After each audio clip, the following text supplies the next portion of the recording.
Kamala Harris says that new wars will not be fought over oil, but instead over water. Take a look at this. And here's the other thing, because I also, I'm in a lot of meetings on foreign policy.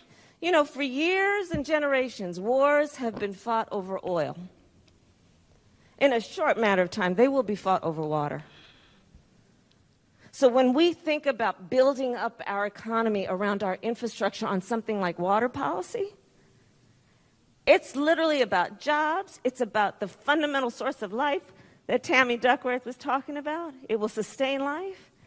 And it's about strengthening up our nation around a commodity that is a precious commodity. Okay, so, wow. New wars are not going to be fought over oil, but over water. That is pretty scary. And unfortunately, very, very true. And what does this mean exactly for us here in the United States and really for those all around the world? I don't think that the wars are necessarily going to happen anytime soon over water as far as like in the next year or two, but I do think that it will happen. And the way that we are going to do it is by controlling water supply. So water supply being controlled by powers allows powers to have leverage and control over those who are kind of the haves versus the have-nots. And the United States is obviously a haves country. There's other haves countries that are working towards this goal of controlling water supply. And that is very, very scary. Let's go ahead and take a look at a map right here. This is the map this is the water supply. Why is this not connecting? Let me just reconnect this. Sometimes my connection goes down on the things that I want to show you. All right, here is a map of a water supply map. Now, what this map is in particular is water supply versus consumption. So areas of the world as it's darker red, those are areas of the world that are using higher rates of consumption than their natural resources allow. So it's more competition amongst users, essentially, with this map. And as you can see, the United States is in deep trouble as far as how much water we consume versus how much we actually have. We're over-consuming water when you look at this map. India is also over-consuming water. You've got this, Iran is using way more water than Saudi Arabia. Obviously, they don't have a lot of water in the desert, so they're definitely using more water than they actually can supply. Europe, you've got some real issues going on in Italy, Spain, you've got some areas here in China. This is China and Russia a little bit, or China, that's China. And Russia's actually looking pretty good. Maybe we all should be moving to Russia for some water. And Canada, Alaska. You can go to Alaska. So you've got, this map showing that really the heavily populated areas of the world, no surprise, are seeing way more water consumption than their natural resources can actually support. Now, also, let's take a look at, what would this look like as far as war and what wars have there been over water? And that'll kind of give us an idea of what kind of war and how it would play out when we have these wars over water in the future. So let's look at some of these notable conflicts here. This one right here. So right here in 1948, India and Pakistan had a dispute over the sharing of water rights to the Indus River and its tributaries. An agreement was reached after 5 weeks, and the dispute was followed by the signing of the Indus Waters Treaty in 1960. So right there is water sharing, fighting over water sharing. That is one way for there to be a war over water. In 1979, Egyptian President Anwar Sadat said that if Egypt were to ever go to war again, it would be over water. Separately, amidst Egypt-Ethiopia relations, Ethiopian Prime Minister Meles Zenawi said, "I am not worried that the Egyptians will suddenly invade Ethiopia. Nobody who has tried that has lived to tell the story." Conflict between Egypt and Ethiopia over the Grand Ethiopian Renaissance Dam escalated in 2020. Ethiopian Prime Minister Abiy Ahmed warned that no force can stop Ethiopia from building a dam. If there is a need to go to war, we could get millions readied.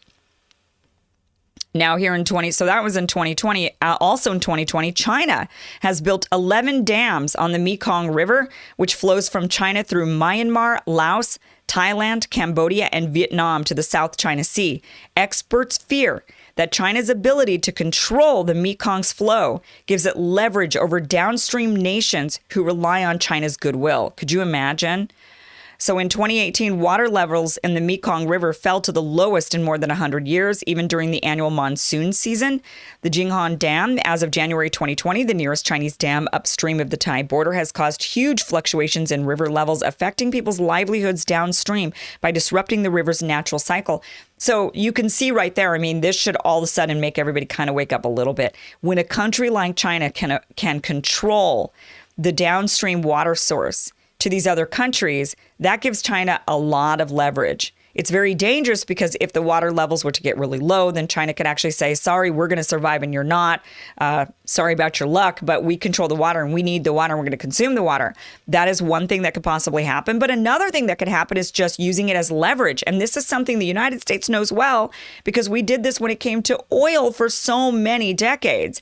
And that is when you control the oil supply, you control the not only the narrative, but you control the behavior of other countries.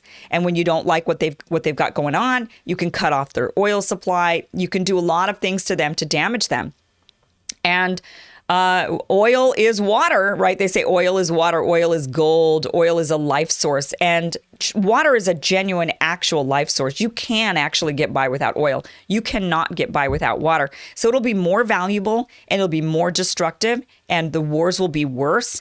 The wars will be bigger and they'll be uglier because it really is life and death for people when it comes to their water supply. So when, they point out here that China is controlling the water supply that's going to go down to Myanmar, Laos, Thailand, Cambodia, and Vietnam into the South China Sea. That means China has a lot of leverage over those countries. But it's not just China. We're going to look at other countries that potentially could be having this sort of leverage. When you look at even just what's going on right now in the nation of Israel, you've got the Palestinian and the Israeli water issue, which is a serious issue going on over in Israel and Palestine. And what's happening there is that Israel has full water rights over the Palestinians. They control 100% of the water for the Palestinians. And they control, the Palestinians are supposed to build out their infrastructure for water. But in order for them to build out the infrastructure, they need to get Israeli permission. And the Israelis don't often or easily or swiftly give them permission to build out infrastructure in order to supply their population with water. It's a control mechanism. It's a way to hopefully rid them, to say, look, your life is so miserable here. Why don't you just leave? There's other places you could go. You could go to Jordan. You can go to America. You can go somewhere other than here because your life is so miserable because we don't give you running water every day. Now, in Palestine, what's going on there is because the Palestinians don't have running water on a regular basis, they have to put water tanks on their roofs, and they store their water. On the days that they do have running water, they try to fill up the tanks as much as possible. And then the days that they don't have running water, they use the water in the tanks. If for some reason the water doesn't flow on a day it's supposed to flow, that obviously makes the Palestinian people panic. Or if something were to happen to their water tank, it's damaged in some way, that obviously would cause them to panic. That's their life source. So when you ask the Israelis about it, they say, well, it's not our fault. They're responsible for their own water, their water supply, for the distribution. They're responsible for the distribution. But again, the Israelis are the ones in charge. They're the ones who give the Palestinians the permits to fortify or build or rebuild or even repair their water sources, their water infrastructure. People are not even allowed to dig wells in their own private yard without Israeli permission. This is why we don't really see new Palestinian towns in the West Bank. Meanwhile, we see loads of Israeli settlements popping up everywhere. Those Israeli settlements have running water 24/7, just like you and I do here in the United States. The Palestinians, on the other hand, only get running water 3 to 4 days a week. And then the rest of the time, it has to go into the water tanks, and they have to use that reserve water for the days that they're not receiving running water. And the Israelis say, well, it's not our fault. the settlements get the water 24/7, but they're the ones with the permits. But they fail to mention that they're not giving the permits at all to the Palestinians. It's a control mechanism. It's one of the biggest issues that they're fighting about over in that conflict, the Israeli-Palestinian conflict. Water is a big one. Then when the Palestinian people don't have access to running water every day, they're not able to bathe every day. They're not able to have the level of hygiene that, and so then the Israelis look at them and they point at them and they say, see, they're dirty. Look at those dirty Palestinians. They stink. They don't bathe. There's all of these issues. And it really comes down to controlling that water supply. So controlling water is a big deal. And that has a lot to do with, that is going to be, I think Kamala Harris is right in that is going to be where the wars are fought in the future. And we're seeing and taking notes from how the Israelis are able to control the Palestinians using water, how the Chinese are now gaining leverage over those in Southeast Asia because of water supply.